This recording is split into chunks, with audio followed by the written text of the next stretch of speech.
আজকে আল্লাহ রাব্বুল আলামিন আসমানের একটি দরজাকে খুলে দিয়েছেন, যেটি তিনি আসমান নির্মাণ করার পর থেকে আজ পর্যন্ত কখনো খোলেননি। ফানাজালা মিনহু মালাকুন ফাকাল, অতঃপর ওই দরজা দিয়ে একজন ফেরেশতা বের হয়ে আসলো। তখন জিবরাইল আলাইহিস সালাতু ওয়াস সালাম বলছেন, হাযা মালাকুন নাযালা ইলাল আরদ লাম ইয়ানজিল কাত্তুন ইল্লা আল-ইয়াওম। আজকে যে ফেরেশতাটি এই দরজা দিয়ে আপনার কাছে আসবে, এই ফেরেশতাও ইতিপূর্বে কোনোদিন এই পৃথিবীতে আসেনি। ফাসাল্লামা ফাকাল, ফেরেশতা রাসূল সাল্লাল্লাহু আলাইহি ওয়াসাল্লামের কাছে আসলেন এবং রাসূল সাল্লাল্লাহু আলাইহি ওয়াসাল্লামকে সালাম দিয়ে বলছেন, আবশির বিনুরাইনি উতিতাহুমা। হে মুহাম্মদ সাল্লাল্লাহু আলাইহি ওয়াসাল্লাম, আপনাকে দুইটি নূর প্রদান করা হয়েছে। লাম ইউতাহুমা নাবিয়্যুন ক্বাবলাক, আপনার পূর্বে কোন নবী কোন রাসূলকে এত সুন্দর, উজ্জ্বল, কার্যকারী, উপকারী নূর কোন নবী কোন রাসূলকে দেওয়া হয়নি। সুবহানাল্লাহ। তারপরে ফেরেশতা বলছেন, আওয়াখিরু সূরাতিল বাকারা ওয়া ফাতিহাতুল কিতাব। ওই দুইটি নূরের একটা নূর হচ্ছে সূরা বাকারার শেষ অংশ অথবা সূরা বাকারার শেষ দুই আয়াত। ওই দুইটি নূরের আরেকটা নূর হচ্ছে ফাতিহাতুল কিতাব, অর্থাৎ সূরা ফাতিহা। তারপরে এই মালায়েকা ফেরেশতা রাসূল সাল্লাল্লাহু আলাইহি ওয়াসাল্লামকে বলছেন, আপনি এই দুইটি সূরার যাই তেলাওয়াত করেন না কেন, মহান রব্বুল আলামিন সেটাই ওইভাবেই হুবাহু ওইভাবেই কবুল করে নেবেন। সুবহানাল্লাহ। এটা গেল সূরা বাকারার শেষ অংশ এবং সূরা ফাতিহা অবতীর্ণ হওয়ার ইতিহাস।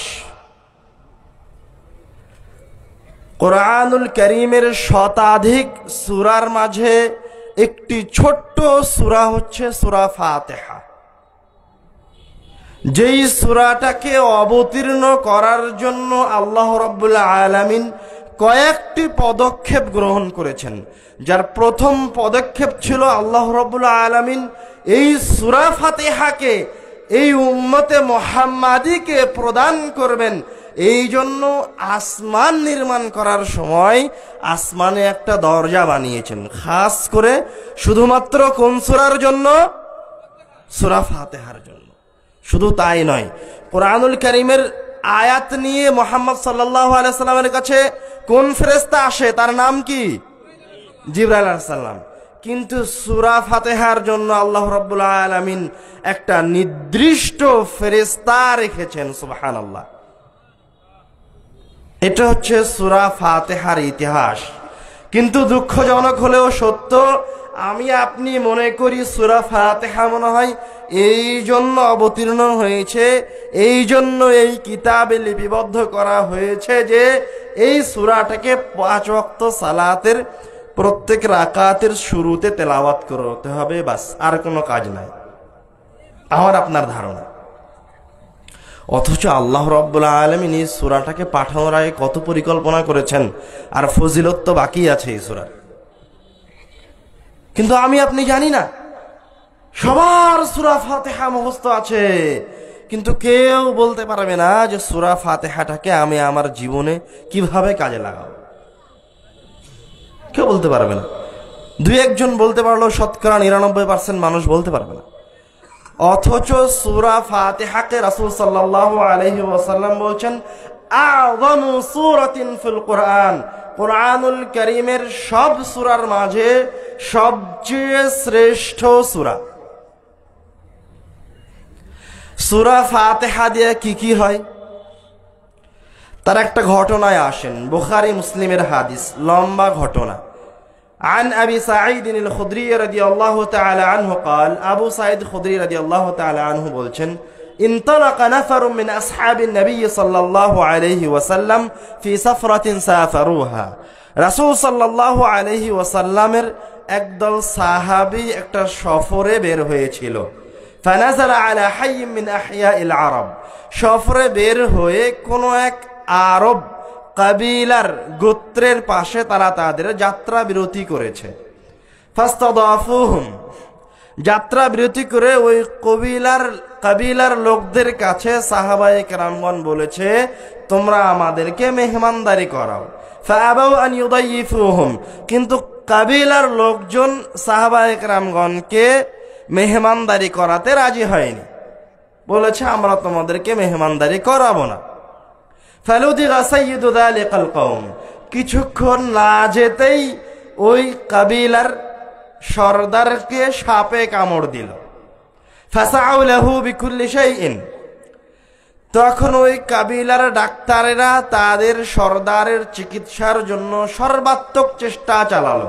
ফাসাউ লাহু বিকুল্লি শাই, তাদের সবকিছু দিয়ে চেষ্টা করলো। ফালা ইয়ানফাউ শাই, কিন্তু কোনো কিছুই কোনো কাজে আসলো না। ফাকালা বা'দুহুম, তখন ওই কাবিলারই কিছু লোক বলা বলি করলো, লাউ আতাইতুম হাউলাই রাহতিল্লাযিনা নাযালু, তোমরা যদি যারা আমাদের কাবিলার পাশে সফর বিরতি দিয়েছে তাদের কাছে গিয়ে অনুসন্ধান করো, সম্ভবত তাদের কারো কাছে কোনো চিকিৎসা বা কোনো কিছু থাকতেও পারে। তখন তারা আবার সাহাবীদের কাছে আসলো, সাহাবীদের কাছে এসে বলছে, ইয়া আইয়ুহার রাহত, হে মুসাফিরের দল, ইন্না সাইয়্যিদানা লুদিগা, আমাদের সরদারকে সাপে দংশন করেছে। ওয়াসাইনা লাহু বিকুল্লি শাই, আমাদের কাবিলার বড় বড় ডাক্তারেরা আমরা সব কিছু দিয়ে সর্বাত্মক চেষ্টা করেছি আমাদের সরদারের চিকিৎসার জন্য। ফালাম ইয়ানফা'হু শাই, কিন্তু কোনো কিছুই তার কোনো উপকারে আসেনি, সাপের বিষ নামছে না। ফাহাল ইনদা আহাদিন মিনকুম মিন শাই, তোমাদের কারো কাছে কি কোনো চিকিৎসা আছে? ফাকালা বা'দুহুম, এখন সাহাবীদের কেউ কেউ বলছে, ওয়াল্লাহি ইন্নী লা আরকি, আল্লাহর কসম করে বলছি আমি তোমাদের সরদারের চিকিৎসা করতাম, আমি তোমাদের সরদারের রুকিয়া করতাম। ওয়ালাকিন ওয়াল্লাহি লাকাদ ইস্তাদাফনাকুম, কিন্তু ওই আল্লাহর কসম করে বলছি একটু আগেই আমরা লাকাদ ইস্তাদাফনাকুম, তোমাদেরকে বলেছিলাম আমাদেরকে মেহমানদারি করাও, কিন্তু তোমরা আমাদেরকে মেহমানদারি করাতে রাজি হওনি। এবার সাহাবায়ে কেরাম বলল, তোমরা যদি আমাদের জন্য কোনো মেহমানদারি করানোর ব্যবস্থা করো তাহলে আমরা তোমাদের সরদারের চিকিৎসা করব। ফাসালাহুহুম আলা কাতি'in মিনাল গানাম, তখন ওই কাবিলার লোকেরা আর সাহাবায়ে কেরামগণ এক পাল খাসি চুক্তিতে ঐক্যমত পোষণ করলো যে আমাদের কাবিলার সরদারের চিকিৎসা করে সে সুস্থ হলে এই ছাগলগুলি দিয়ে তোমাদেরকে আমরা মেহমানদারি করাবো। এবারে আসল কথায় আসেন। ফান্তালাকা ইয়াতফুলু ওয়া ইয়াকরাউ আলহামদুলিল্লাহি রাব্বিল আলামিন, এবার একজন সাহাবী ওই অসুস্থ সাপে দংশন করা সরদারের কাছে আসলো, এসে ইকরাউ আলহামদুলিল্লাহি রাব্বিল আলামিন সূরা ফাতিহা পাঠ করতে লাগলো। ওয়ায়াতফুলু আলাইহি, সূরা ফাতিহা পাঠ করে আর যেই জায়গায় সাপে কামড়িয়েছে ওই জায়গায় থুতু দেয়, থু করে থুতু দেয়। কতবার সূরা ফাতিহা পাঠ করলেন আর কতবার থুতু দিলেন এই কথা হাদিসে উল্লেখ করা নাই, তবে তিনি সূরা ফাতিহা পাঠ করতে থাকলেন আর থুতুও দিতে থাকলেন। এক পর্যায়ে গিয়ে তাদের সরদার লাফ দিয়ে উঠে দাঁড়ালো। ফান্তালাকা ইয়ামশি ওয়া মা বিহি কালাবাতুন, উঠে দাঁড়িয়ে এমন ভাবে হাঁটা চলাফেরা করছে যেন তার কোনো কিছুই হয়নি। সুবহানাল্লাহ। আপনারা কি ঘটনা বুঝতে পেরেছেন? পারেননি মনে হচ্ছে অনেকেই। হাত উঠান দেখি কে কে বুঝতে পেরেছেন। মাশাআল্লাহ মাশাআল্লাহ, আল্লাহু আকবার। সুবহানাল্লাহ। ঘটনার মূল কথা হচ্ছে, যেই সাহাবী সূরা ফাতিহা পড়ে সাপে দংশন করা জায়গায় থুতু দিলেন, তো তার থুতুতে কি কোনো ওষুধ লাগানো আছে? নাই। সূরা ফাতিহা কি কোনো মলম যে তার ওই জায়গায় লাগিয়ে দেওয়া হচ্ছে? না, কোনো মলম নয়। তো এটা কার পক্ষ থেকে হচ্ছে? মহান রব্বুল আলামিনের পক্ষ থেকে হচ্ছে। আর এই শক্তিটা আল্লাহ রব্বুল আলামিন কি সাহাবীকে দিয়ে রেখেছেন? এই শক্তিটা কি সাহাবীর? সাহাবী যে থুতু দিচ্ছে সেই থুতুর? এই শক্তিটা হচ্ছে সূরা ফাতিহার। এটাই বুঝাতে যাচ্ছিলাম। আর হাদিস প্রমাণ করছে, হাদিসে বোঝা যাচ্ছে যে যেই ব্যক্তিকে সূরা ফাতিহা পড়ে সাপের বিষ নামানো হলো, ওই ব্যক্তিটা মুসলমান নয়। একজন অমুসলিম ব্যক্তির চিকিৎসা করা হচ্ছে কি দিয়ে? সূরা ফাতিহা দিয়ে, কোরআনুল কারীমকে দিয়ে। এই হাদিসও আল্লাহ রাব্বুল আলামিনের ওই অসংখ্য আয়াতের মতো একদম প্রমাণ করে, যে স্পষ্টভাবে প্রমাণ করে যে কোরআনুল কারীম শুধুমাত্র মুসলমানদের জন্য নয়, কোরআনুল কারীম সকল মানুষের জন্য। সে ইহুদি হোক, খ্রিস্টান হোক, বৌদ্ধ হোক, নাস্তিক হোক, যেই ধর্মেরই হোক, যেই ফিরকারই হোক, যেই মাযহাবেরই হোক, যেই মানহাজেরই হোক, কোরআনুল কারীম সবার জন্য। রাসূল সাল্লাল্লাহু আলাইহি ওয়াসাল্লাম একটা উদাহরণ দিয়ে বলছেন, মাসালুল মুনাফিকিল্লাযী ইয়াকরাউল কুরআন কামাসালির রাইহানা। সহিহ হাদিস। যে কোনো মুনাফিক যদি তার জীবনে, কোনো মুনাফিক অমুসলিম, বুঝতে পারছেন কথা? কোনো মুনাফিক অমুসলিম যদি কোরআনুল কারীম তেলাওয়াত করে, তো রাসূল সাল্লাল্লাহু আলাইহি ওয়াসাল্লাম তার উদাহরণ দিয়ে বলছেন, মাসালুহু কামাসালির রাইহানা রিহুহা তাইয়িবুন। তাহলে ওই অমুসলিম মুনাফিকের উদাহরণ হচ্ছে রাইহানা নামক ফলের মতো। রাইহানা নামক ফলের যেমন সুন্দর ঘ্রাণ, ওই মুনাফিকের দুনিয়াবী জীবনের বৈশিষ্ট্য ওই রকম। অর্থাৎ রাসূল সাল্লাল্লাহু আলাইহি ওয়াসাল্লাম বলছেন, কোন অমুসলিম মুনাফিকও যদি দুনিয়াবী জীবনে কোরআনুল কারীম তেলাওয়াত করে, তো আল্লাহ রাব্বুল আলামিন তার ইহকালীন জীবনকে সৌন্দর্যমণ্ডিত করে দিবেন। সুবহানাল্লাহ। ওর পরকাল নাই, কিন্তু আল্লাহ রাব্বুল আলামিন তাকে ইহকালে ধনী করে দিবেন। ওর পরকাল নাই, কিন্তু আল্লাহ রাব্বুল আলামিন তাকে ইহকালে বিপদ বালা মুসিবত থেকে বাঁচানোর ব্যবস্থা করতে পারেন। আল্লাহ রাব্বুল আলামিন তাকে সূরা তেলাওয়াত করার মাধ্যমে, সূরা দিয়ে, কোরআনুল কারীমের আয়াত দিয়ে চিকিৎসার ব্যবস্থা করতে পারেন, যদিও সে মুনাফিক হয়। এই কথা রাসূল বলেছেন। আমরা বলছিলাম সূরা ফাতিহার মর্যাদা।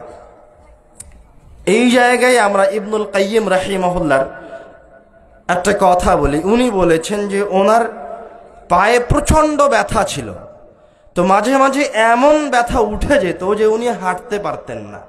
তখন তিনি সূরা ফাতিহা পড়তেন আর ওই জায়গাটা মালিশ করতেন।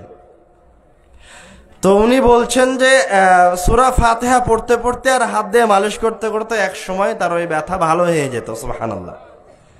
আর আরেক জায়গায় বলেছেন যে রাসূল সাল্লাল্লাহু আলাইহি ওয়াসাল্লাম কিন্তু জমজমের পানিকেও শিফা তথা আরোগ্য, ঔষধ হিসেবে উল্লেখ করেছেন। জমজমের পানির ভিতরে আরোগ্য আছে। তো ইবনুল কাইয়িম রাহিমাহুল্লাহ বলছেন, আমি সূরা ফাতিহা পড়ে জমজমের পানির ভিতরে ফু দিয়ে সেটা পান করতাম। তো সূরা ফাতিহা পড়ে জমজমের পানিতে ফু দিয়ে পান করে আমি এটাকে যত ভালো আর শক্তিশালী ঔষধ হিসেবে আমার জীবনে পেয়েছি, এরকম শক্তিশালী ঔষধ আমার জীবনে পাইনি। আরো একাধিক জায়গায় বলা হয়েছে যে সূরা ফাতিহা হচ্ছে উম্মুল কোরআন। সূরা ফাতিহা হচ্ছে পুরো কোরআনুল কারীমের মাতা, মা।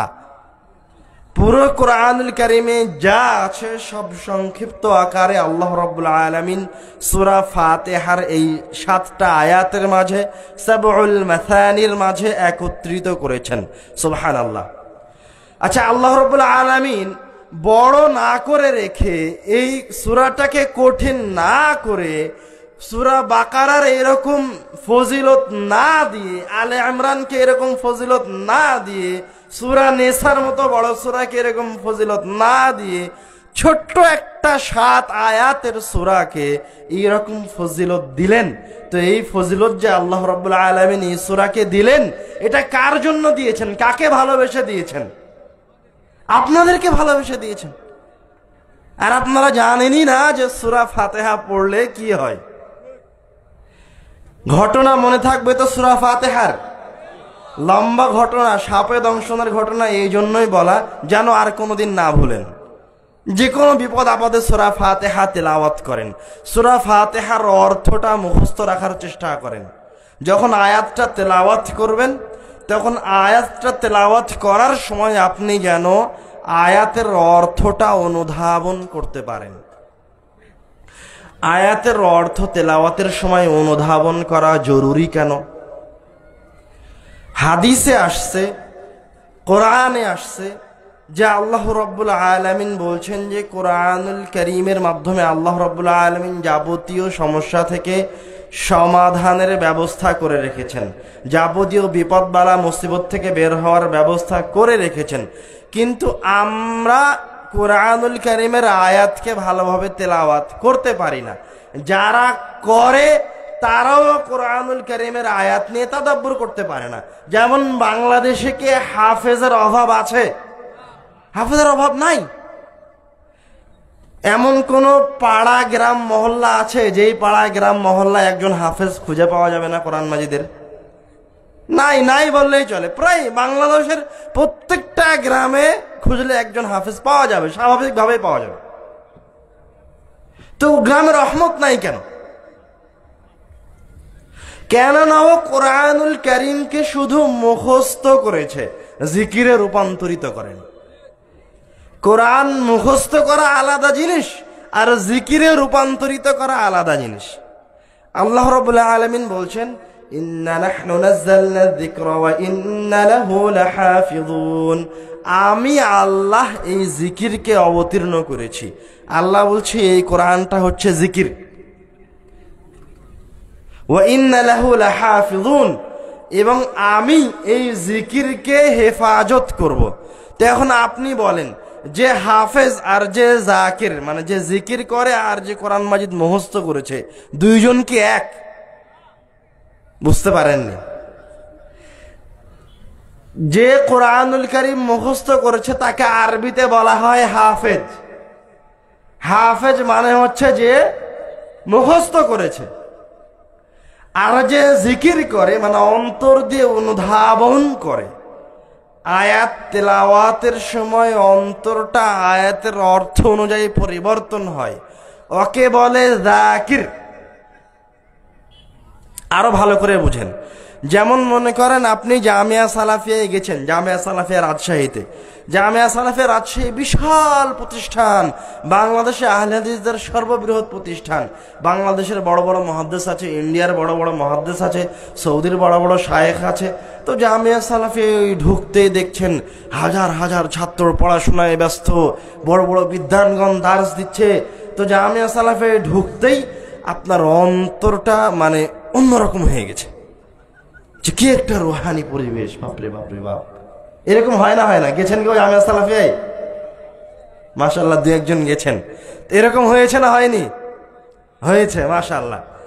তো এই যে আপনার এরকম একটা অনুভূতি হলো এই জায়গায় জামিয়া সালাফিয়ায় যাওয়ার পর, তো আপনি যখন আপনার গ্রামে আসলেন, এসে যখন আপনার বন্ধুর সাথে গল্প করছেন যে আমি জামিয়া সালাফিয়ায় গেছিলাম, জামিয়া সালাফিয়ায় গিয়ে জামিয়া সালাফিয়ার যে অনুভূতিটা আপনার অন্তর দিয়ে বিরাজ করেছেন, ওই অনুভূতিটা এবার আপনার বন্ধুকে বলছেন। আপনার ও বন্ধুকে যখন বলছেন যে ওই জায়গায় গিয়ে দেখলাম হাজার হাজার ছাত্র পড়াশোনা করছে, আব্দুর রাজ্জাক বিন ইউসুফ দার্স দিচ্ছেন, বাংলাদেশের বড় বড় মুহাদ্দিস দার্স দিচ্ছেন, ইন্ডিয়ার বড় বড় মুহাদ্দিস দার্স দিচ্ছেন, আমি তাদের সাথে গিয়ে সালাম মোলাকাত করে আসলাম, সৌদির বড় বিদ্বানের সাথে মদিনা বিশ্ববিদ্যালয়ের শিক্ষকের সাথে সাক্ষাৎ হলো, তার সাথে মোলাকাত করলাম। তো এইগুলো যখন আপনি আপনার বন্ধুকে বলছেন, তখন আপনার অন্তরের ভিতরে একটা অনুভূতি বিরাজ করছে না করছে না? একটা অনুভূতি বিরাজ করছে। তো এই যে একটা অনুভূতির সাথে আপনি আপনার কথা ব্যক্ত করছেন, এটাকে আরবিতে বলা হয় যিকরিয়াত। কথা বুঝতে পারছেন? বা মনে করেন আজ থেকে নিয়ে 30 বছর আগে আপনার মা মারা গেছে, চলে আসছে,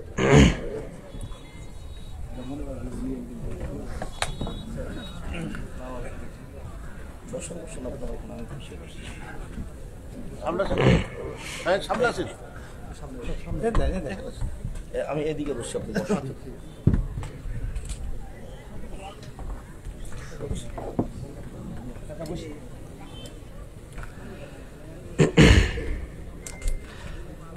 আমরা বলছিলাম হাফেজ এবং জাকিরের মাঝে পার্থক্য।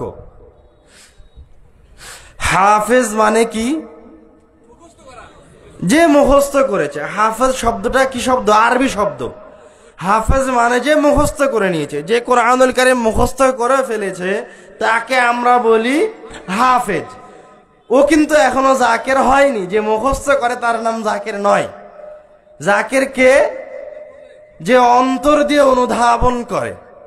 তো জাকির জিনিসটা কি সেটা বুঝাতে গিয়ে আমরা জামিয়া সালাফিয়া দিয়ে একটা উদাহরণ দিলাম। আর একটা উদাহরণ নেন, আরো স্পষ্ট করে বুঝেন। মনে করেন আজ থেকে নিয়ে 30 বছর আগে আপনার মা মারা গেছে। তো আপনার মায়ের একটা ঘটনা আছে, যখনই আপনার ওই ঘটনাটা মনে পড়ে, যখনই আপনার ওই মায়ের ওই হৃদয় বিদারক ঘটনাটা আপনার কোনো ভাইকে, আপনার কোনো পড়োশির সামনে গল্প করেন, আপনার সন্তানের সামনে গল্প করেন, তখনই আপনার 2 চোখ দিয়ে অঝোর ধারে অশ্রু বেয়ে পড়ে। তো আপনি যখন গল্পটা বলছেন, তখন কি আপনার মা জীবিত না মরে গেছে? মরে গেছে। আপনার মা তো তখন নাই, 30 বছর আগে মারা গেছে। কিন্তু আপনি আপনার মাকে অন্তর দিয়ে অনুধাবন করছেন না করছেন না? অন্তর দিয়ে অনুধাবন করছেন না? তো আপনি যে অন্তর দিয়ে অনুধাবন করে আপনার সন্তানের সামনে আপনার মায়ের গল্পটা বলে শোনাচ্ছেন, আপনার এটা হচ্ছে যিকরিয়াত। আপনার মায়ের ঘটনা মুখস্থ আছে, আবার যখন বলছেন তখন আপনার অন্তরের অনুভূতিও আছে। মুখস্থ আছে, আবার অন্তরে অনুভূতিও আছে। এই দুইটার সংমিশ্রণে যখন কোনো কিছু বলা হয়, যখন কোনো কিছু কারো সামনে ব্যক্ত করা হয়, তখন সেটাকে বলা হয় জিকির করা।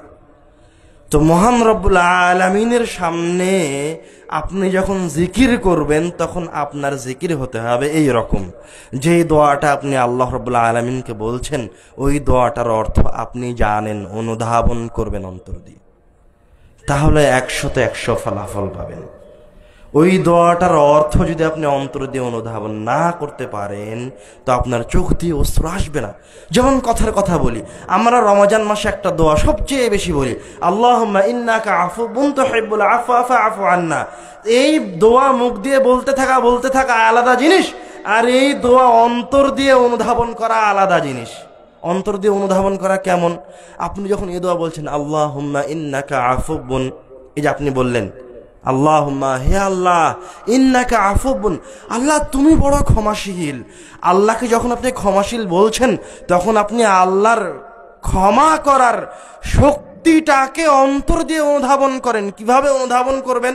অন্তত এইভাবে অনুধাবন করেন, আল্লাহ যে ব্যক্তিটা 99 জন মানুষকে হত্যা করলো, আল্লাহ তুমি তাকে ক্ষমা করে দিয়েছো। আল্লাহুম্মা ইন্নাকা আফুউন, তুমি ক্ষমাশীল। আপনি মনে করেন, হে আল্লাহ, একজন জেনাকারী মহিলা, একজন জিনাকারী, ব্যভিচারিণী, ও শুধুমাত্র একজন কুকুরকে পানি পান করিয়েছিল, তাই তুমি তার উপর সন্তুষ্ট হয়ে তাকে জান্নাত দিয়ে দিয়েছো। আল্লাহুম্মা ইন্নাকা আফুবুন, আল্লাহ তুমি কত বড় ক্ষমাশীল, আল্লাহ তুমি কত বড় ক্ষমাশীল। তুহিব্বুল আফওয়া, আল্লাহ তুমি ক্ষমা করতে ভালোবাসো। ফাফু আন্নি, আল্লাহ তুমি এরকম বড় বড় পাপীদেরকে ক্ষমা করে দিয়েছো। ফাফু আন্নি, আল্লাহ আমিও একজন বড় পাপী, আল্লাহ আমি জেনা করেছি, আল্লাহ আমি পাপ করেছি, আল্লাহ আমি চুরি করেছি, আল্লাহ আমি মিথ্যা কথা বলেছি, আল্লাহ আমি কোরআন তেলাওয়াত করতে পারিনি। এটা বলতে বলতে আল্লাহ রাব্বুল আলামিনের দরবারে কাঁদতে থাকেন, আপনার চোখ দিয়ে এমনি অশ্রু আসবে। আল্লাহুম্মা ইন্নাকা আফুবুন তুহিব্বুল আফওয়া ফাফু আন্নি, আল্লাহ তুমি ক্ষমা করতে ভালোবাসো, তুমি ওদেরকে যেভাবে ক্ষমা করে দিয়েছো, বড় বড় পাপীদেরকে যেভাবে ক্ষমা করে দিয়েছো, আমাকেও ক্ষমা করে দাও। এবার বলেন আল্লাহ ক্ষমা করবে না করবে না? এবার আল্লাহ ক্ষমা করে দিবে। এবার আপনি আপনার মুখস্থ দোয়াকে কিসে রূপান্তরিত করলেন? জিকিরে রূপান্তরিত করলেন। তো যারা হাফেজ আছে ওরা কে কোরআনুল কারীমের আয়াতগুলোকে জিকিরে রূপান্তরিত করেছে? করেনি। তখন আর কোরআনুল কারীম কাজ করে না 100তে 100। কোরআনুল কারীম তেলাওয়াত করলে নেকি হবে, কথাই ঠিক। অক্ষরে অক্ষরে 10 নেকি আছে, কথাই ঠিক। কিন্তু ওটাকে জিকিরে রূপান্তরিত করলে ওর পরিপূর্ণ ফজিলত পাওয়া যাবে। এই জন্য আল্লাহ রাব্বুল আলামিন কোরআনুল কারীমে বলছেন, ইন্না নাহনু নাযালনা যিকরা ওয়া ইন্না লাহু লাহাফিযুন। আমি জিকিরকে অবতীর্ণ করেছি।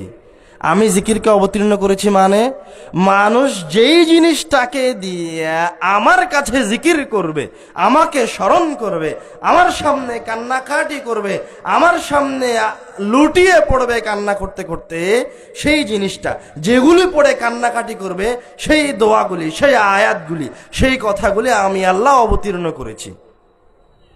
ওয়া ইন্না লাহু লাহাফিযুন, আর এই আয়াতগুলির হেফাজতকারী কে? আমি আল্লাহ। আল্লাহ এই কথা বলছেন না যে তুমি মুখস্থ করো এই জন্য আমি কোরআন মাজিদকে অবতীর্ণ করেছি। আল্লাহ বলছে আমি কোরআনুল কারীমের মুখস্থ করে আমি কোরআনুল কারীমকে সংরক্ষণ করব, তুমি কোরআন মাজিদ দিয়ে কি করো? জিকির করো। কোরআনুল কারীম মুখস্থ করার বিশাল ফজিলত আছে। আমি আপনাকে কোরআন মাজিদ মুখস্থ করা থেকে ফিরে আসতে বলছি না। কোরআনুল কারীম মুখস্থ করা হচ্ছে ইলম অর্জনের প্রথম ধাপ। এখনো কোনো কিছুই অর্জন হয়নি, কেবল আপনি প্রথম ধাপে আছেন। এবার আপনি কোরআনুল কারীম মুখস্থ করা হয়ে গেলে যদি আরবির অর্থ না করতে পারেন, তাহলে আপনার মুখস্থ করা হচ্ছে একদম শিশুতে আছেন আপনি, এখনো কোনো কিছু হয়নি। অন্য আর একজন সাধারণ ব্যক্তির মতো আপনি এখনো একজন ভ্যান চালকের মতো যে কোরআন তেলাওয়াত করে, আপনার অবস্থা কাছাকাছি ওই রকমই।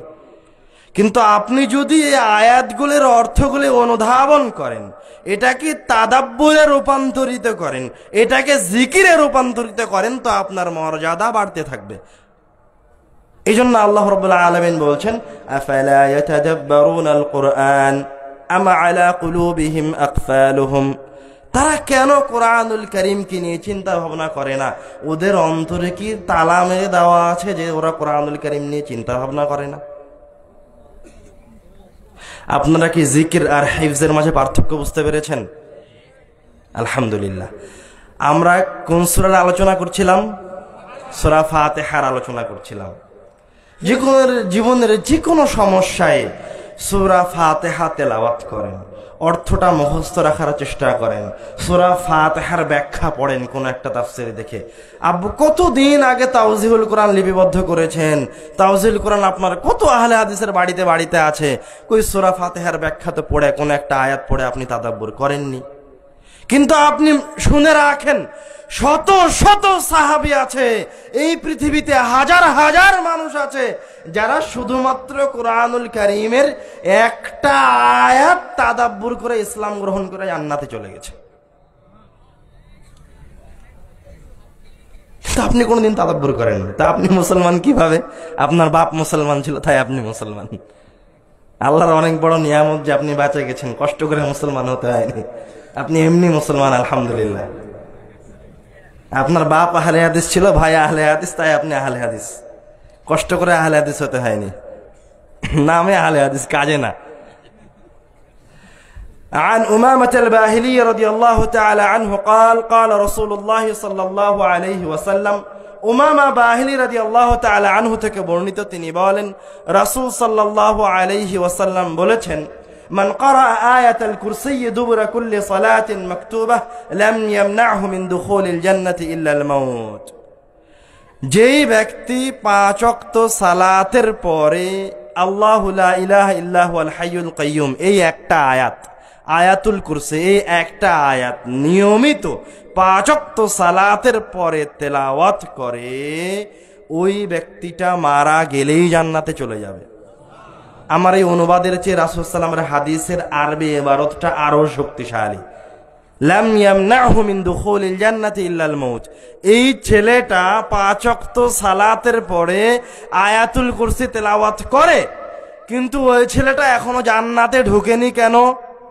ও এখনো মারা যায়নি। তাই তো তার মাঝে আর তার জন্য যে জান্নাত নির্মাণ করা হয়েছে তার মাঝের প্রতিবন্ধকতা কি? মৃত্যু। তো আপনি এখন ওই আপনার প্রতিবন্ধকতা পার করে জান্নাতে যেতে চান না? তো আপনাকে কি করা লাগবে? আয়াতুল কুরসি তেলাওয়াত করতে হবে। নাস ফালাক না, আয়াতুল কুরসি তেলাওয়াত করতে হবে। অমনোযোগী হয়ে আছেন।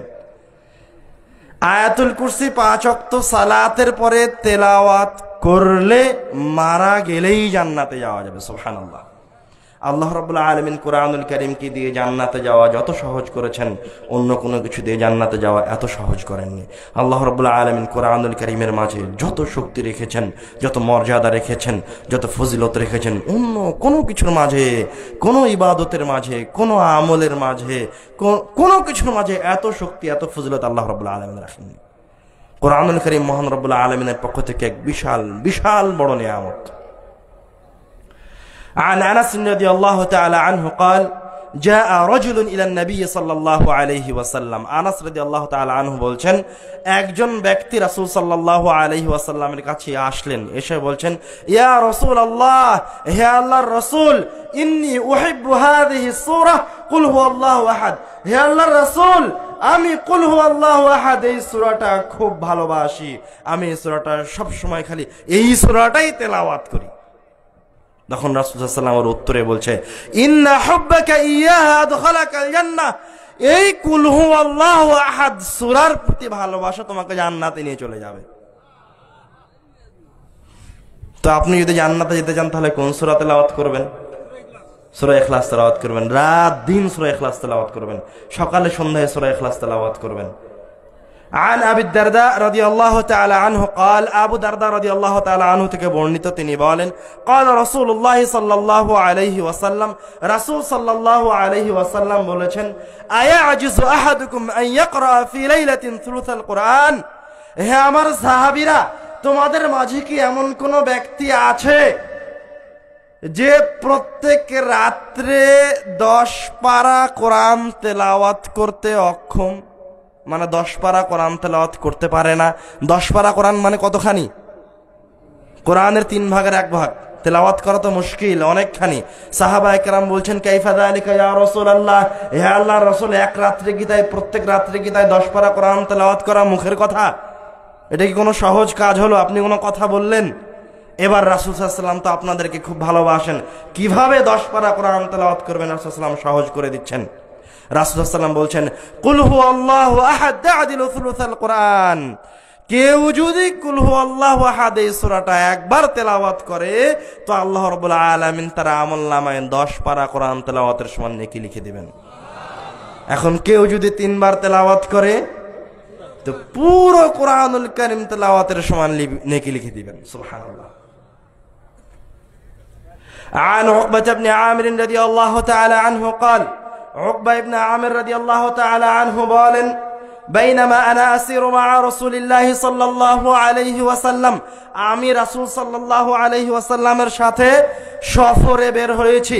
বাইনাল জুহফাতি ওয়াল আবওয়া, সফরে বের হয়ে জুহফা এবং আবওয়া নামক একটি জায়গার মাঝামাঝিতে পৌঁছেছি। ইযা গাশিয়াতনা রিহুন ওয়া যুলমাতুন শাদীদা, এমত অবস্থায় প্রচন্ড ঝড় শুরু হয়ে গেল, চতুর্দিক অন্ধকার ছেয়ে গেল, ভয়ঙ্কর পরিবেশ সৃষ্টি হয়ে গেল, বাঁচা মরার খেলা শুরু হয়েছে। ফাজআল রাসূলুল্লাহ সাল্লাল্লাহু আলাইহি ওয়াসাল্লাম ইয়াতাআওয়াযু বিআউযু বিরাব্বিল ফালাক। এই ভয়ঙ্কর পরিস্থিতিতে জীবনটাকে বাঁচানোর জন্য রাসূল সাল্লাল্লাহু আলাইহি ওয়াসাল্লাম আল্লাহ রাব্বুল আলামিনের কাছে সূরা নাস আর সূরা ফালাক পড়ে আশ্রয় চাইতে লাগলেন। স্বয়ং মুহাম্মদ সাল্লাল্লাহু আলাইহি ওয়াসাল্লাম বিপদে পড়ে আল্লাহ রাব্বুল আলামিনের কাছে সূরা নাস আর সূরা ফালাক পড়ে আশ্রয় চাচ্ছেন। শুধু তাই নয়, তার সঙ্গে উকবাকে বলছেন, ইয়া উকবা তাআওয়াজ বিহিমা, উকবা তুমিও এই দুইটি সূরা পড়ে মহান রব্বুল আলামিনের কাছে সাহায্য প্রার্থনা করো, এই বিপদ থেকে আল্লাহ রাব্বুল আলামিনের কাছে মুক্তি চাও। ফামা তাআওয়াযা মুতাআওযিযুন বিমিসলিহিমা, কেননা বিপদ থেকে বাঁচার জন্য এই দুইটি সূরার মতো শক্তিশালী কোনো সূরা নাই। আপনি যদি বিপদে পড়েন তাহলে কি করবেন? সূরা নাস আর সূরা ফালাক তেলাওয়াত করবেন। عن أبي سعيد الخدري رضي الله تعالى عنه قال أبو سعيد الخدري رضي الله تعالى عنه قال رسول الله صلى الله عليه وسلم رسول صلى الله عليه وسلم বলেছেন من قرأ سورة الكهف في يوم الجمعة أضاء له نور ما بين الجمعتين, যেই ব্যক্তি জুমার দিনে শুক্রবারে সূরা কাহফ তেলাওয়াত করবে, أضاء له نور ما بين الجمعتين, আল্লাহ রাব্বুল আলামিন জুমার দিনে সূরা কাহফ তেলাওয়াত করার বিনিময়ে তেলাওয়াতকারীর ঈমানে একটি নূর দিয়ে দিবেন, যে নূরটা আরেক শুক্রবার আসা পর্যন্ত জ্বলজ্বল করতে থাকবে। এখন কেউ যদি মনে করে যে আমি শক্তিশালী ঈমানের উপর মৃত্যুবরণ করতে চাই, তাহলে সে কি করবে? প্রত্যেক জুমার দিনে সূরা কাহফ তেলাওয়াত করবে। আমরা আর দুইটা সূরার ফজিলত বলে আমাদের আলোচনা শেষ করে দিব। عن أمامة الباهلي رضي الله تعالى عنه قال رسول الله صلى الله عليه وسلم রাসূল সাল্লাল্লাহু আলাইহি ওয়াসাল্লাম বলেছেন, ইকরাউল কোরআন, তোমরা কোরআন তেলাওয়াত করো, ইকরাউল কোরআন, তোমরা কোরআন তেলাওয়াত করো, ফাইন্নাহু ইয়াতি ইয়াউমাল কিয়ামাতি শাফিআন লিআসহাবিহি, কোরআন এই জন্য তেলাওয়াত করো কেননা কোরআন মাজিদ কিয়ামতের দিনে তোমার জন্য শাফাআত করবে। ইকরাউজ জাহরাওয়াইন, বিশেষ করে তোমরা উজ্জ্বল শক্তিশালী দুইটি সূরাকে তেলাওয়াত করো। কোন দুইটি সূরা? আল বাকারা ওয়া সূরাত আলে ইমরান, সূরা বাকারা সূরা আলে ইমরান তেলাওয়াত করো। ফাইন্নাহুমা তাতিয়ান ইয়াউমাল কিয়ামাতি কান্নাহুমা গামামাতান, কেননা এই দুইটি সূরা কিয়ামতের দিনে আকৃতি ধারণ করে আসবে, তাদের আকৃতি হবে কান্নাহুমা গামামাতান, দুইটি মেঘখণ্ডের মতো, আও কান্নাহুমা গায়ায়াতান, অথবা তাদের আকৃতি হবে দুইটি সামিয়ানার মতো, আও কান্নাহুমা ফিরকান মিন তাইরিন সাওয়াফ, অথবা তাদের আকৃতি হবে ডানা মেলে উড়তে থাকা দুই ঝাঁক পাখির মতো। কিন্তু রাসূল সাল্লাল্লাহু আলাইহি ওয়াসাল্লাম বলছেন যে সূরা বাকারা আলে ইমরান আকৃতি ধারণ করে কিয়ামতের মাঠে উপস্থিত হবেই হবে। হওয়ার পরে কি করবে?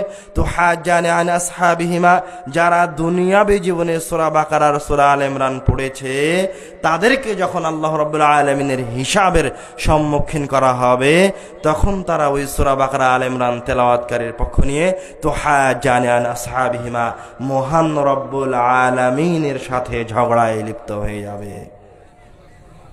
কি ঝগড়া করবে? তারা বলবে, হে আল্লাহ, এই ব্যক্তিটি দুনিয়াবী জীবনে আমাকে তেলাওয়াত করেছে, তুমি তাকে জাহান্নামে দিতে পারো না।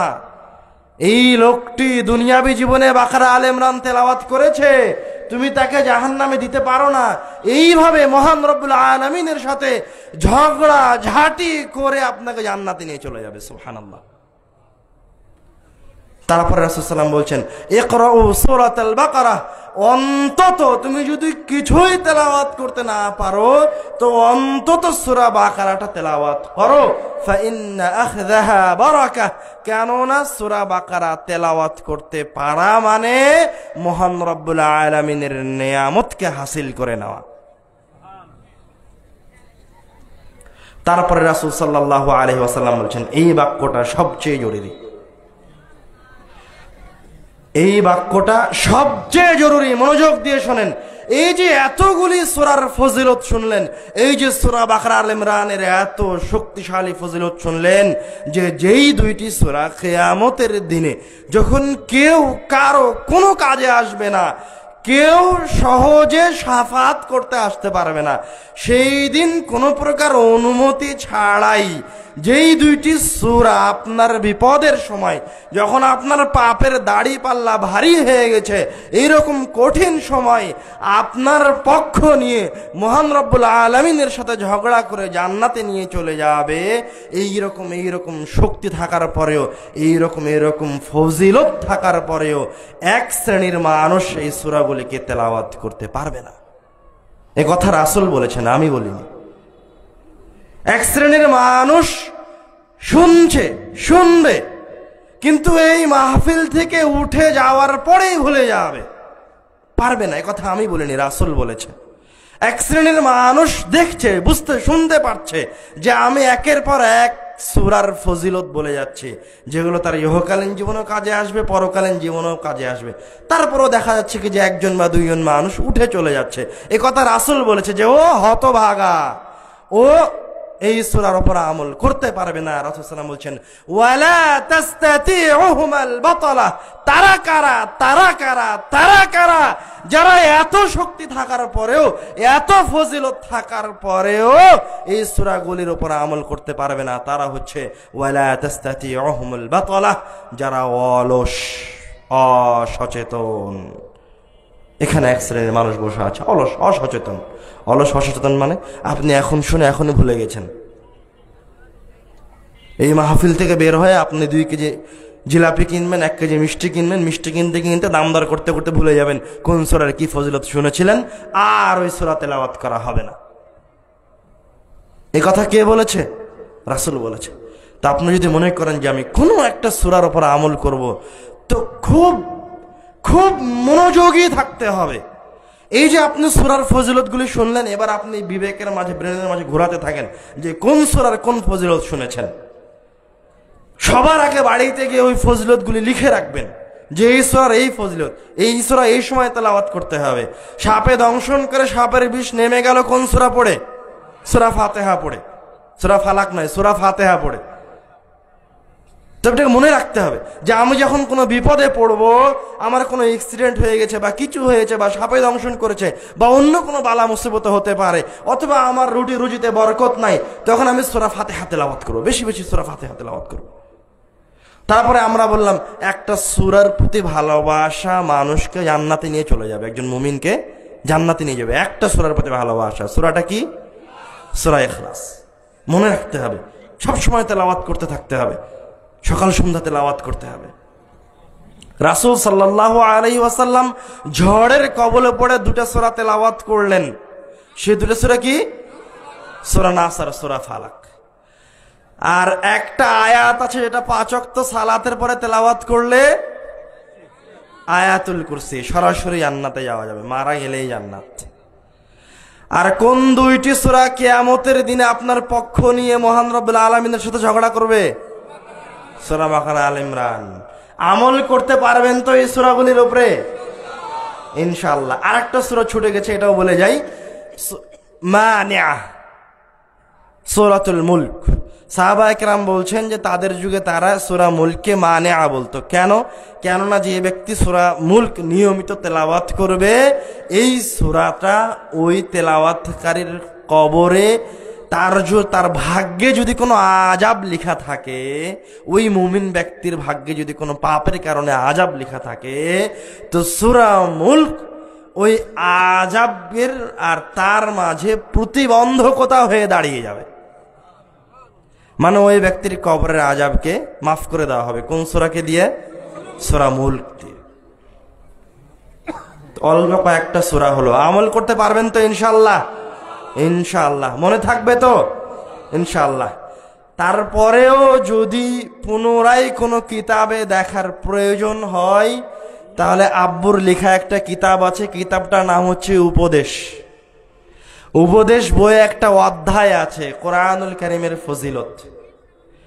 ওই অধ্যায় খুললে কোরআনুল কারীমের কিছু সূরার ফজিলত পাবেন, যদি ভুলে যান তো উপদেশ বইটা সংগ্রহে রাখবেন। এছাড়াও আরো অনেক আলোচনা আছে উপদেশ বইয়ে, জরুরি আলোচনা আছে মানুষের জীবনের। তো এখান থেকে সূরার ফজিলতগুলি দেখে নিয়ে নিয়মিত তেলাওয়াত করার চেষ্টা করবেন। আল্লাহ রাব্বুল আলামিন আমাদেরকে কোরআনুল কারীমের উপর আমল করার তৌফিক দান করুন। আল্লাহুম্মা আমিন।